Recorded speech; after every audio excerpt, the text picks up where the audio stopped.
Sige mga tao. Kaya ang parehong ideolohiya na sumira sa Europa at Inglaterra ay patuloy ring sinisira ang Australia. Sobrang tamad nila. Di man lang binabago ang taktika o tinatago ang bakas. Ginagawa pa nila ito harap-harapan. Sa ngalan ng multikulturalismo, winawasak ang Australia. Naalala niyo ba ito? Ang hukom na ito ay nagbigay ng mas mababa sa 12 buwang hatol na suspendido sa Iraqi refugee sa Australia na nanggaasa ng 14 anyos na babae. Bakit niya ginawa yon? Ginawa niya yon dahil ayaw niya ma-deport siya. Ayon sa batas ng Australia, kung may sentensyang lampas 12 buwan, ma-deport ka. Tingnan mo ang hukom na ito na masyadong woke. Naisip niya, hindi kailangan ma-deport siya. Bigyan ko na lang kaya siya ng mas mababa sa 12 buwan para sa pangmumolestya ng 14 anyos na babae. Ito ang dahilan kung bakit may kuunti pa akong pag-asa para sa Australia. Dahil matagal na akong sumusubaybay sa mga nangyayari sa UK ng mahigit 10 taon. Bakit? Dahil interesado ako sa Islam at wala nang ibang bansa, kahit sa mga bansa nagsasalita ng Ingles, kundi ang UK na labis na naghihirap sa kamay ng mga Islamistang masama ang asal. Kaya doon ako naging interesado sa UK at matagal ko na itong sinusubaybayan. Alam ko na sa UK, hindi man lang ito magiging pangunahing balita. Literal na daan-daan, libo-libo mga Islamistang manyakis ay hindi man nang nabigyan ng mababang sentensya. Tinakpan talaga ito ng gobyerno ng UK, yung grooming gang scandal. Kaya iba ang Australia, buti na lang. Kaya ang kasong ito ay umani ng pambansang balita at galit ng publiko na nagresulta sa pag-apela ng prosekusyon sa mababang sentensya ng woke na hukong na ito. Inapila ang magaan na sentensya sa Iraqi refugee na nanggulestya ng dalagitang babae sa Queensland matapos magdulot ito ng galit sa komunidad. Kinumpirma ni State Department General Deb Frecklington na isa ring babae na noong Lunes ay inatasan niya ang Office of the Director of Public Prosecutions na magsumite ng apela laban sa desisyon ni Toowoomba District Court Judge Deborah Richards. Ang babaeng ito, pasensya na. Ang ginang na ito ay si State Attorney General Deb Frecklington. Siya ang mabuti dito. Pasensya na, yan ang hukom. Tignan natin kung ano ang inirereklamo niya rito. Kulang ang tauhan sa mental health services kaya hindi natutugunan ng krimen ng kabataan ayon sa babala ng hukom. Sabi niya, hindi natutugunan ng mental health services ang krimen ng kabataan. Mga woke na hukom. Ayon kay Deborah Richards, Pangulo ng Children's Court, hindi nagagamot ang mga batang kriminal na may seryosong mental health issues dahil kulang ang tauhan sa Queensland. Kaya pinalusot ng hukom na ito ang abusadong Iraqi na ito. Binigyan ni Hukom Deborah Richards ng Toowoomba District Court si Salah Sulaiman Al-Amuma, 29 ng sinuspindeng sentensya. Kaya itong mabuting ginang State Attorney General Deb Frecklington, sinabi niya, itinuturing kong lubang kulang ang ipinataw na sentensya. Ang aking mga saloobin ay para sa biktima at sa kanyang pamilya. Yan ang palagi nating nakakalimutan. Palaging nakakalimutan ng mga hukom ang mga biktima. Hindi maintindihan kung bakit laging inaalala ang mental health ng mga gumawa ng krimen, pero hindi pinapansin ang mental health ng mga biktima. Ang mental na pagdurusa na pagdadaanan ng mga biktima. Hindi nila kailanman iniintindi yon. Hindi ko maintindihan ito mga kaibigan. Talagang hindi ko maintindihan yon. Nabasa ko sa isang meme na talagang kapansin-pansin na sa loob ng isang siglo, mula sa pagbibitay sa mga mamamatay tao at mga manggagahasa, naging, oh, siguro may seryosong problema siya sa pag-iisip kaya nagawa niya ang krimen. Mababa rin siguro IQ niya at hindi niya alam na mali ang ginawa niya. Hindi ko yan maintindihan. Pero yon ay isang kaso lang, kaya may magandang balita. Sana hindi makatagpo ang piskal ng isa pang woke na hukom na magsasabing, alam mo ba? 6 na buwang sentensya, hindi suspended, diretsong kulong. Kaya hindi siya ide-deport pabalik sa basurang Iraq niya. Sige, yun ang isa. Ano ito? Mga siga mula sa gitnang silangan, tinaga ang isang 15 anyos na lalaki gamit ang mga itak sa Melbourne Park. Hindi ba't nakakagulat yon? Ang Melbourne ang itinanghal na pinakamayos tirhan na lungsod sa mundo sa loob ng 10 magkasunod na taon. Mga pare, sinasabi ko sa inyo, ako ay 42 taong gulang. Buong buhay ko bilang adulto ay sa Melbourne ako nanirahan. Lumipat ako sa Melbourne noong 2003 halos 23 taon. At eksaktong 23 taon at 22 araw na ang nakalipas. Sige, at grabe.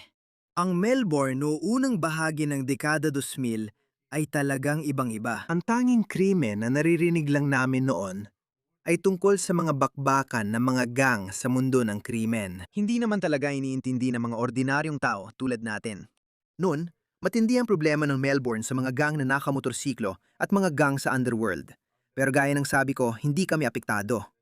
Walang nagaganap na pagnanakaw sa mga bahay. Ang tanging pagkakataon lang na makakarinig ka ng drive-by shooting ay kapag ang isang miyembro ng gang ay nagpapaputok sa kapwa niya miyembro ng gang. At napakadalang din mangyari nun. Ang ibig kong sabihin, dati isang beses lang sa 2 taon may balita. Pero ngayon, linggo-linggo na itong nangyayari. Ipinakita ko na sa'yo. Maraming beses ko nang ipinakita sa'yo ang mga video ng tawag nilang kabataang Aprikano na nananaksak ng tao sa shopping center kahit tanghali. Isang 15 anyos na batang lalaki na Australiano ang malubhang na sugatan matapos siyang atakihin ng isang grupo ng mga thug mula sa gitnang silangan na may dalang mga machete sa isang parke sa Melbourne, sa Cranbourne, na isang timog silangang suburb ng Melbourne. Mga 40 kilometro mula sa CBD. Sobrang sama na ng kalagayan mga pare. Isa na itong basurahan. Kaya ang gobyerno natin ay nag-aangkat ng mga manyakis na ito, okay? Tulad ng taong ito, mga manyakis, itong taong ito. Nagangkat sila ng mga tao mula sa Aprika at gitnang silangan na wala namang balak makibagay at makiisa. At dinala rin nila ang kanilang mga problema. At bukod pa dyan, nagdadala pa sila ng mga nahatulang terorista ng ISIS. 10 taon matapos matalo ang ISIS. Tingnan mo ito. Isa pa, bukod sa mga babaeng sumama sa ISIS, itong ISIS na doktor-doktor na tinaguriang Doktor Jihad ay babalik na ngayon sa Australia. Huwag kayong magulat kung siya ay magpa-practice din ng medisina. Baka siya pang makasalubong mo sa susunod mong appointment sa doktor. Huwag kang magulat. Ito ang problema sa mga gobyernong ito. Pare-pareho lang ang mga tao, mga kaibigan. Hindi nila pwedeng sabihing wala silang alam, pero nagtago sila sa proseso na parang wala silang magagawa. Talaga bang wala kayong magagawa tungkol dito? Pumunta ka ron at lumaban para sa ISIS, magpaalam ka na sa Australia. Pagbalik mo, uuwi ka sa bahay mo. Babalik ka uli para kumain ng toast na may Vegemite at manood ng Bluey o agad kang makakabalik paglabas mo. Kung natatakot ang mga tao sa karahasang Islamiko, siguro dahil na rin sa mahigit 35,000 na ataking Islamiko mula noong Siam, 11. Marahil dahil 88 Australiano ang namatay sa ataking Islamiko sa Bali noong 2002. Ang kabuang bilang ay 135 kung saan 25 dito sa Australia. Mga Australiano na namatay sa kamay ng mga teroristang Islamiko. At sa labas ng Australia, 110. Kaya 135 lahat-lahat. Noong 2005 pa ang namatay sa isang ataking Islamiko. Sa mismong Australia mula noong Siam 1151 Australiano ang napatay. Kakakita lang natin ng pahayag mula sa punong ministro. Talaga? Sabi niya 51 Australiano ang namatay. Sige, tatanggapin kong sinabi niya. Sabi ng research ko, 35, pero 5 minuto lang akong nag-research sa ChatGPT. Kaya kung sinasabi niyang 51, tatanggapin ko yon. Hindi na ako nagulat. Mister, tungkol sa Islamophobia, may kurikulum na ituturo sa mga paaralan natin. Kung dito kayang harapin ng mga korte, may pag-asa pa ba ang mga paaralan natin? Ang panganib ay radikal na Islam. Mas mapanganib kaysa sa mga puting supremacist at lahat ng iba pang mga pangit na tanga na nariyan. Ang pinaka-nakamamatay, ang pinaka-mapanganib ay radikal na Islam. Huwag mong subukang magpakabiktima kung ikaw naman talaga ang umaatake. Tingnan mo, si Carl Stefanovic ito. Inanggal nila siya sa Channel 9. At ngayon sinabi ko, good luck sa pagtangkang pigilan siya dahil independent na siya. Wala na siyang sinusunod at siya na ang magiging pinakamasamang bangungot ninyo. Hindi naiintindihan ng mga tanga na ito. At bukod pa dyan, mga Islamistang pumapatay sa mga Australiano, kung terorismo man yan, pananaksak o pangmumolestya. At bukod pa sa lahat ng yan, ang pinakamasamang punong ministro sa kasaysayan ng Australia, si Anthony Albanese. Ito ang ginagawa niya. Natutuwa akong narito kasama ang espesyal na sugo para labanan ang Islamophobia, si Akhtar Malik. Si Aftab Malik ay isa pang tagapagpalaganap ng Islamistang propaganda na inangkat mula sa UK. Siya, muli, ay isang At ilabas ang kanyang ulat, isang pambansang tugon sa Islamophobia. Dapat maramdaman ng mga Australiano na sila ay ligtas at parang nasa bahay sa kahit anong komunidad. Sa Australia, wala pang Muslim na napatay sa Australia dahil sa isang Islamophobic na pag-atake. Pero 51 Australiano nang napatay ng mga Islamist. Pinakahuli at pinakakilala nung nakaraang taon ng Disyembre, wala pang 8 buwan ang nakalipas sa Bondi, 15 Australiano ang pinatay ng mga Islamist. Pero heto tayo ngayon. May mga taong ganito pa rin. Baliktad na yata ang mundo, mga pare. Bakit mga Muslim lang at Islam lang ang nakakagawa nito? Patuloy silang kumapatay ng hindi Muslim. Pero sila pa raw ang pinakamalalaking biktima. Kamanghamanghang asal. Kamanga-manga, hindi ko alam.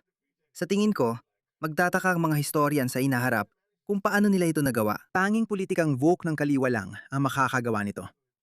Paano?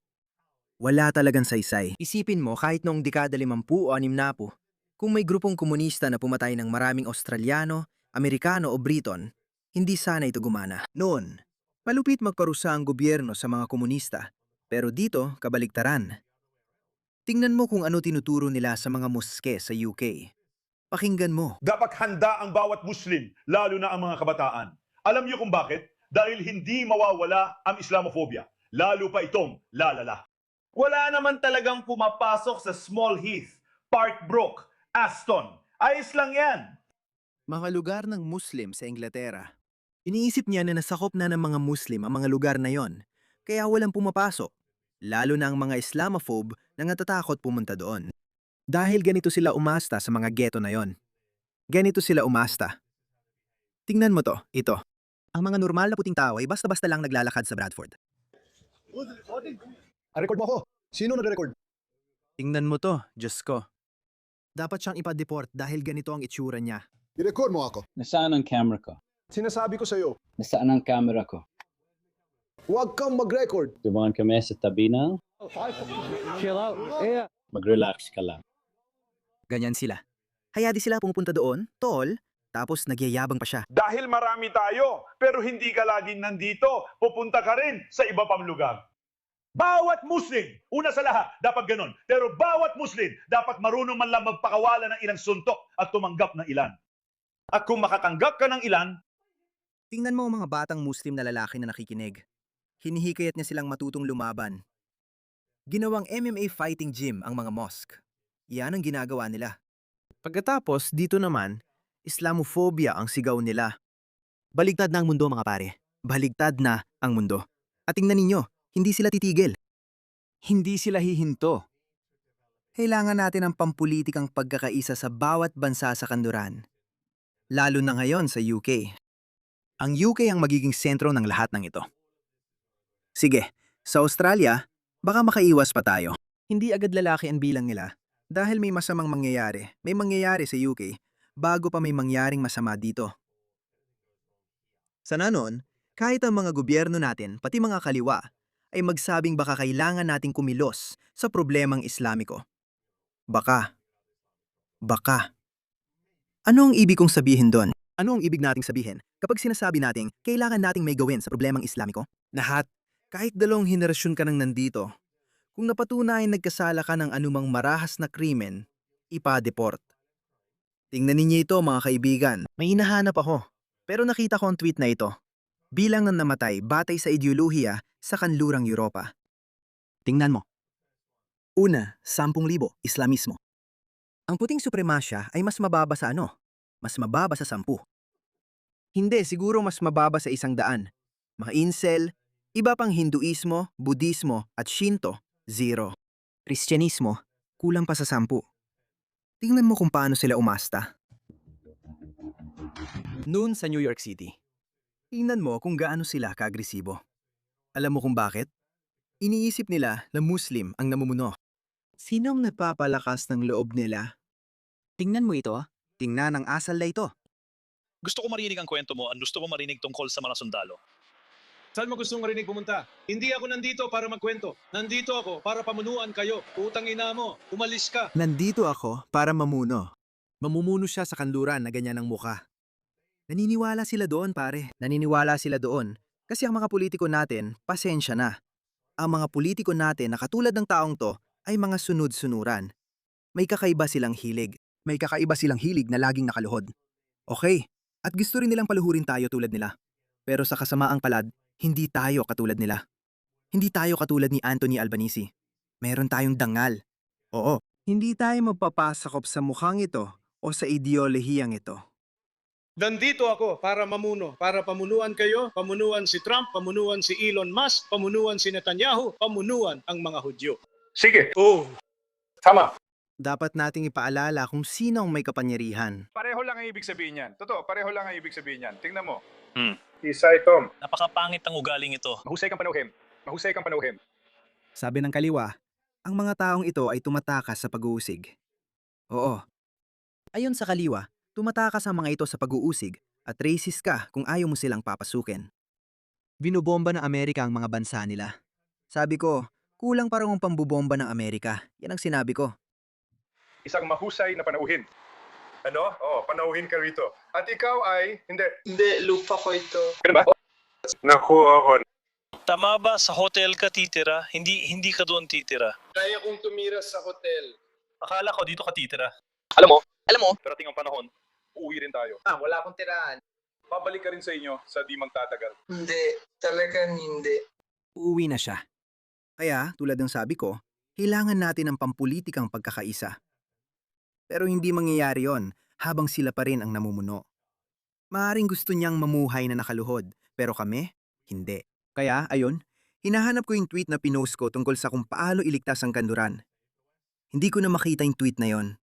Nagbigay ako ng 7 punto. Dapat makita ko yon. Tingnan mo to, yung ibang matalino, alam nilang may nangyayari sa likod ng eksena. Kita mo? Alam nilang may parating. Muslim, kailangan mong umalis ng UK at lumipat sa bansang Muslim na yon dahil hindi ligtas ang mga babae mong kapatid, nanay o asawa kapag lumalabas sila. Halimbawa, kung ang nanay, kapatid na babae o asawa mo ay nagsusuot ng hijab, niqab o abaya, may panganib silang atakihin. Hindi mo rin sila laging masasamahan. Isipin mong palagi kang hindi mapakali kapag may umaalis sa bahay. Parang hindi ka matahimik kapag hindi ligtas ang pamilya mo. 5 taon na, tara na, subukan mong umalis sa UK, maghijra, mga Muslim na lalaki, 3 taon. Ang hijra ay paglipat o migrasyon. Isang banal na gawain dahil ginawa rin ito ni Muhammad. Sa totoo lang, tumakas siya mula Mecca papuntang Medina sa gabi at nagdulot ng gulo sa mga hindi Muslim doon. Ilang taon na ang nakalipas, dapat mo na itong subukan na yon. Parang kailangan mo na talaga. Nakakamangha dahil ipinakita niya sa iyo nitong nakaraan 5 taon kung paano lalong lumala ang mga bagay-bagay. Tanging si Allah lang ang nakakaalam kung gaano kalalala ito. Kailangan yung magsimulang magplano paano makakaalis. Bakit lumalala ang sitwasyon nila? Bakit lalo pang sumasama? Hindi nila aminin ang masama nilang ugali. Patuloy nilang sisisihin ang iba, pero hindi nila sisilipin ang sarili nila. Hindi yun likas sa kanila.